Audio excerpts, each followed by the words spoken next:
पवार की मृत्यु पर सवाल उठाते हुए कहा है कि इसमें कोई साजिश हो सकती है जिसकी जांच होनी चाहिए और महाराष्ट्र के मुख्यमंत्री देवेंद्र फडणवीस ने इसे एक गंदी राजनीति बताया है। देखिए, इस प्रकार की ओछी निम्न स्तर की वल्चर या गिद्ध राजनीति को कमेंट देकर उसका जायजीकरण भी करना मुझे लगता है ठीक बात नहीं होगी। अभी तक पवार परिवार के, एनसीपी के, हमारे सभी लोगों के, बारामती के लोगों के आंसू थमे नहीं हैं। अभी अंतिम संस्कार और जो चिता की आग है वो अभी भी वो गर्म है, और उसके बीच में आप इस प्रकार की गिद्ध राजनीति एक इतने बड़े हादसे पे करें जो हम लोग उसको सहन कर रहे हैं, तो मुझे लगता है कि इस पर आदरणीय शरद पवार जी को आकर प्रतिक्रिया देनी पड़ी। सोचिए, इससे ज़्यादा दुखदायी क्या हो सकता है कि एक बेटे समान व्यक्ति उनका गया है और उनको इस बीच में आकर 85 साल के एक नेता को आकर इस पर पूर्ण विराम लगाना पड़ता है। उनकी बातों से पूर्ण विराम लगा है। फडणवीस जी और एकनाथ शिंदे जी ने भी अपनी प्रतिक्रिया दी है। मुझे लगता है ये निम्न स्तर की गिद्ध राजनीति से बचना चाहिए था।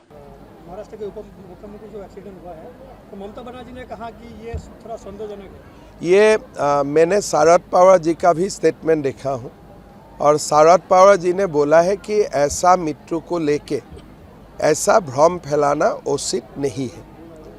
तो मेरा इतना ही होगा, ममता बनर्जी शरद पवार जी का स्टेटमेंट पढ़े और राजनीति में कुछ सीखे।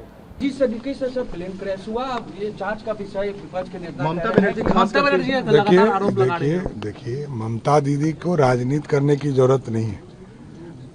उनके परिवार के सदस्य सरकार के साथ खड़े हैं और सरकार का स्पष्ट मानना है किसी तरह की भी चूक हुई है तो लगातार जो परिवार का आदेश होगा उस पर कार्रवाई होगी। साजिश की बात खुद ही कह रहे हैं कि इसमें कोई साजिश की बात नहीं है, ये एक दुर्घटना है।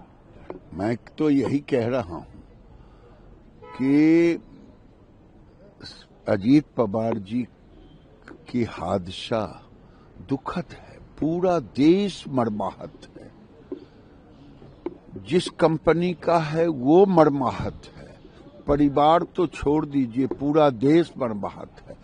शरद पवार जी कह रहे हैं कि ये हादसा है, इस पे राजनीति नहीं होनी चाहिए, लेकिन कुंठित, कुलसित, दुष्ट विचार की जो होगी वही ममता बनर्जी ऐसी भाषा बोल सकती। हमसे जुड़े रहने के लिए हमारे YouTube चैनल को सब्सक्राइब करें और नई वीडियो की नोटिफिकेशन के लिए बेल आइकॉन को दबाएं।